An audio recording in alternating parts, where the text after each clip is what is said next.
A aurora boreal, que são as luzes do norte, e também a aurora austral, que são as luzes do sul, sempre fascinaram a humanidade.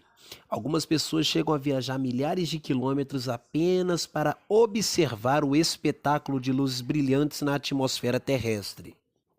As auroras que circundam o polo magnético norte, que é o polo boreal, e o polo magnético sul, que é o austral, ocorrem quando elétrons de carga elevada, que vêm do vento solar, interagem com elementos da atmosfera terrestre.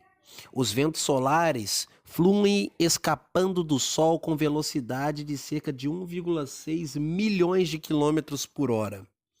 E aí, quando eles alcançam a Terra, cerca de 40 horas depois de deixarem o Sol, seguem linhas de força magnéticas geradas pelo núcleo da Terra, fluindo através da magnetosfera por uma área com formato de lágrima, constituída de campos magnéticos e elétricos de alta carga. Os elétrons que vêm lá do vento solar penetram na atmosfera terrestre superior, encontram átomos de oxigênio e de nitrogênio em altitudes que chegam a 320 quilômetros acima da superfície da Terra. E aí a cor da aurora depende do átomo que colide com o elétron e da altitude que se dá essa colisão. Por exemplo, quando é átomo de oxigênio, pode ser verde ou vermelho, dependendo da altitude. O nitrogênio pode ser azul, púrpura ou violeta. Também dependendo da altitude, que pode variar entre 96 quilômetros até 240, ou a faixa aí dos 320 até a faixa dos 320 quilômetros. Vale ressaltar que todas as forças elétricas e magnéticas reagem entre si em combinações constantemente mutáveis. Essas mudanças e fluxos se apresentam como dança das auroras, movendo-se ao longo de correntes atmosféricas e podendo alcançar 20 milhões de amperes a 500 mil volts. Comparando aí com disjuntores residenciais, os disjuntores, a corrente ultrapassa 15 a 30 amperes e chegam a uma tensão aí de 120 volts. Praticamente todos os meteoritos podem sofrer a ação magnética, ou seja, serem magnetizados. Isto porque a maioria deles possui a estrutura química ferro e níquel, que são metais que sofrem maior ação magnética.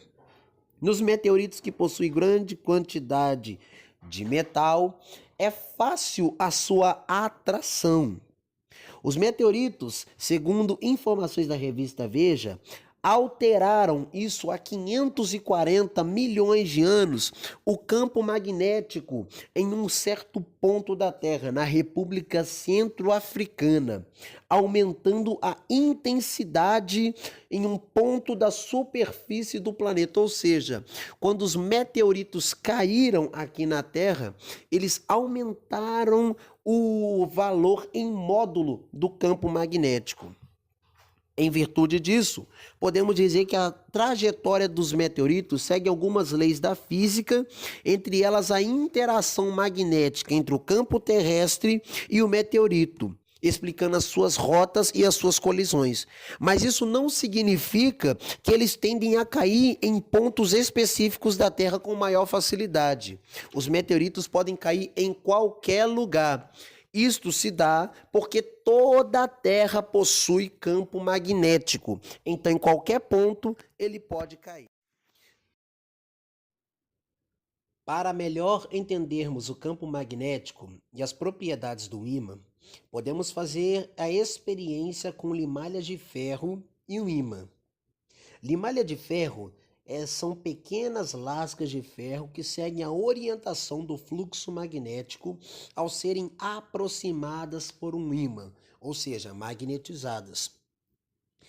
Vale lembrar que, mesmo não sendo possível representar essa experiência em um espaço tridimensional, as linhas de campo de um ímã, elas são tridimensional, atuam tanto num plano quanto no espaço. A explicação dessa experiência permite entender a existência do campo de magnético e a força de interação magnética que vai existir entre o ímã e as limalhas de ferro. Quando aproximamos um ímã, dizemos que as limalhas de ferro estão magnetizadas e rodeadas por um campo magnético. As limalhas constituem-se nesse sentido, formando uma espécie de mapa desse campo magnético, que vão ser chamadas de linhas de campo magnético. Apesar de o experimento render um resultado visualmente impressionante, como uma dança de cores e formas, a mistura vai além de uma brincadeira, sendo uma espécie de óleo sintético recheado com milhões ou até bilhões de nanopartículas metálicas. O ferrofluido reage intensamente ao campo magnético ao seu redor. Basta aproximar o ímã para que o conteúdo do ferrofluido assuma padrões inéditos. Mas isso acontece porque as partículas metálicas que flutuam dentro do ferrofluido se organizam dentro do líquido para tentar seguir da melhor forma possível as linhas de campo magnético que vai fazer efeito sobre elas. Ou seja, quando a gente aproxima um ímã, os espetos que são formados nessa brincadeira seguem com clareza as linhas de campo. Esses espetos, vale lembrar, se espaçam ou multiplicam conforme a gente aproxima ou afasta o ímã. Isso quer dizer que, com clareza, eles vão seguir o campo magnético e tentam descrever da melhor forma possível o acontecimento do campo que induz o conteúdo do ferrofluido.